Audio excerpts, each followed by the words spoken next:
Hey, what's up everyone? It's Bobby from Q2 Japan. It's been a while and I hope you guys are doing alright in all this craziness that's going on. I've been kind of busy trying to set up these long-term video projects and of course pretty much everything's postponed. But I promise you that more videos will come in 2020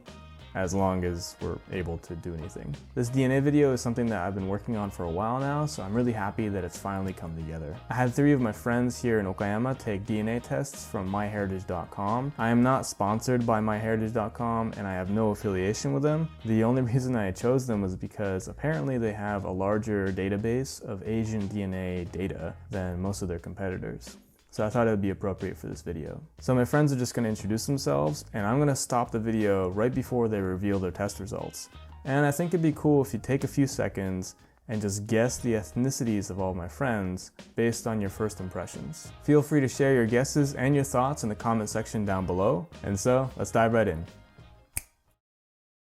はい、私の名前は新田文輝です。現在退職して5年目に入って、今自分の好きなことをして人生を楽しんでいます。はい、佐藤彩香です。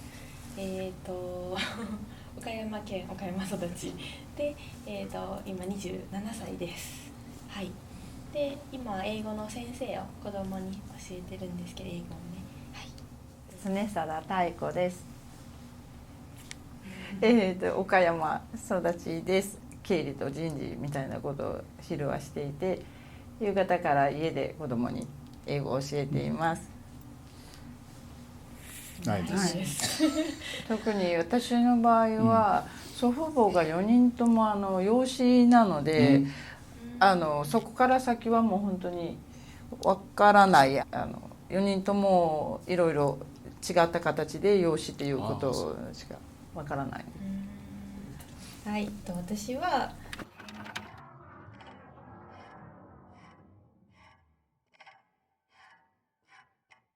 88.1% ジャパニーズとコリアで、6.7% がチャイニーズとベトナミーズ、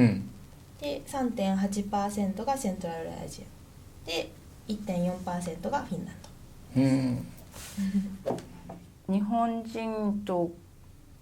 韓国人、朝鮮人が 87.4%、中国人と、ベトナム人が 10.8%、そして飛んでフィンランド人が 1.8% です。99.2% がチャイニーズ、それから 0.8% がミックス、ヨーロピアン&アジアン。私の場合はちょっと特殊なので説明しますと、私のおじいちゃん、祖父母ですねは多分福建省あたりから、中国の福建省あたりから台湾へ移住して、それで私の両親が生まれて、で私は兄弟あと3人いるんですけども、全部日本生まれの大阪で、それで要するに大きく見ると世代ごとに移民をしてるんですね。だから福建省から台湾、台湾から日本で、私も実は今アメリカ籍ででだから今岡山にいますけども、25年前まではハワイにいて、ハワイに実は私移民というか移住したんです。でアメリカ籍もその時にとってね。一番下の娘はどっちかというと、私の母が割と顔の濃い人だったので、それに似てて一番日本人っぽくて、一番上はなんかそれこそ中東のあたりみたいな顔で、で真ん中の男の子はもうかなりヨーロッパのイタリアの顔が濃くて、だから2人真ん中の男の子と娘と連れて歩いてたら、どこかのなんか高校生の留学生の寮母さんにか思われててそうか、いやいや産みました、私産みましたこの子も、あまりにも2人が違うから、そうそうそう。私の周りにハーフの子もいなかったですし、逆に私がハーフっぽいからいいなって言われる。ああ、いいなって言われるみたいだから、やっぱちょっと海外のはっきりした顔に憧れる人が多いから、日本人もともと薄いというか一重だったりとかなんかするじゃないですか。だから羨ましがられる方が多かったです。でも日本人だからなんかこれで本当にハーフだったらまあそういう多分ね問題というかそういう話が出てくるんだと思うんですけど、本当の日本人だから可愛いねって言われるのと一緒だけ褒められるだけ私はちょっと得したというか本当にヨーロッパね、そうね。よくまあもちろん日本人だけじゃないんだけども、まあドイツ人でもそうだけどね、ナチスの時なんかも純粋な人種だって言ってね、よく言うけども、人間はね純粋な人なんていないんですよ。もともとルーツはアフリカなんだから、アフリカからずっと来てるんだからね、その間にいろいろミックスしてるから、そういう意味では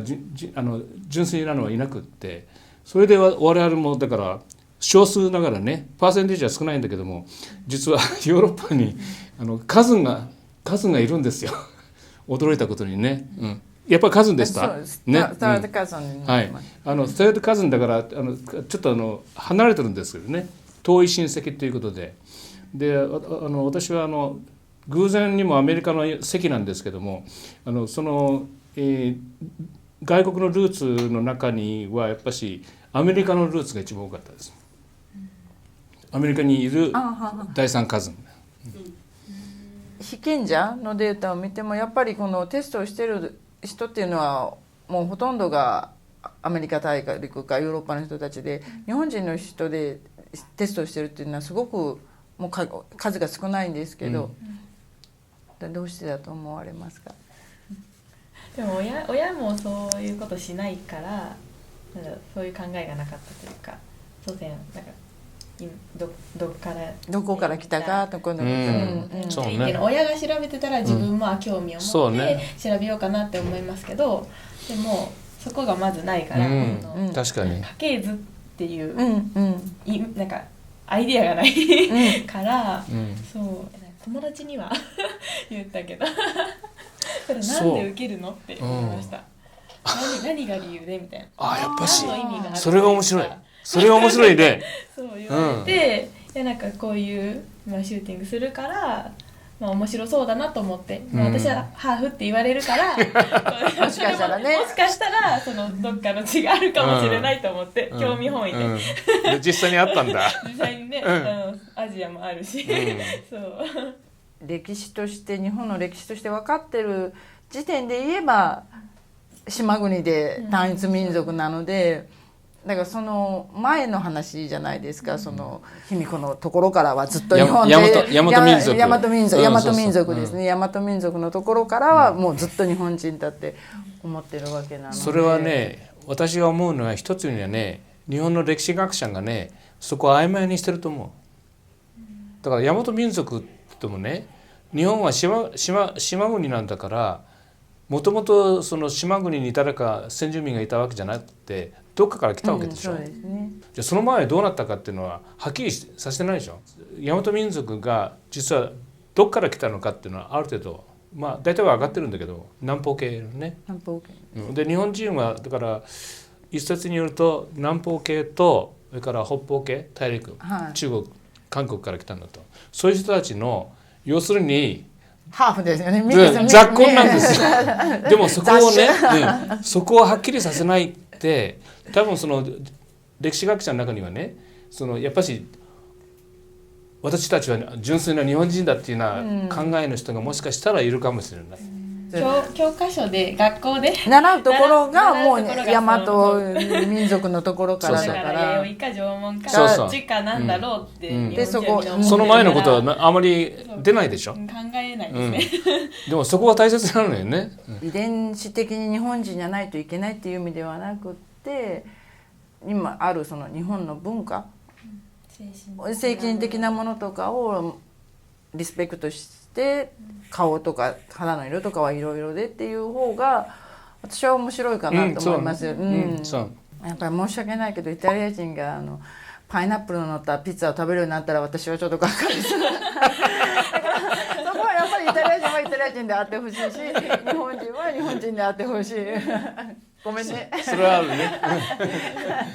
確かにやっぱしその国の文化っていうのがねあって、文化の多様性っていうのは言われてて、その人たちの考え方とかものの見方、そういうものはやっぱし残して、しかも同時にやっぱし異質なものをこう取り入れる。で最近それは確かにマスコミなんかでは起こってて、でこれまでは日本人っていうとやっぱしどうしてもアジア風の顔をしててね、よく日本人と中国人韓国人間違えられるけども、でも最近は特にスポーツなんかテレビなんかで見ると大坂なおみとかそれからケンブリッジとか、特に日本人とアフリカンアメリカンの場合はすごくその顔つきが変わってきて肌の色も違うから、でそういう人たちがね日本の代表とか日本人ですっていうことで言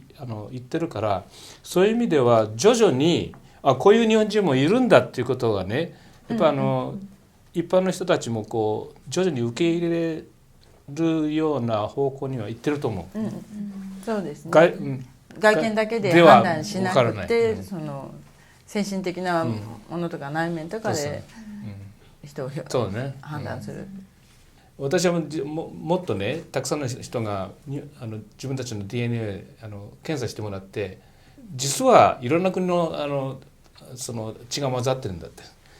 いうことが分かったら、かなり日本人がね自分たちを見る目が変わると思う。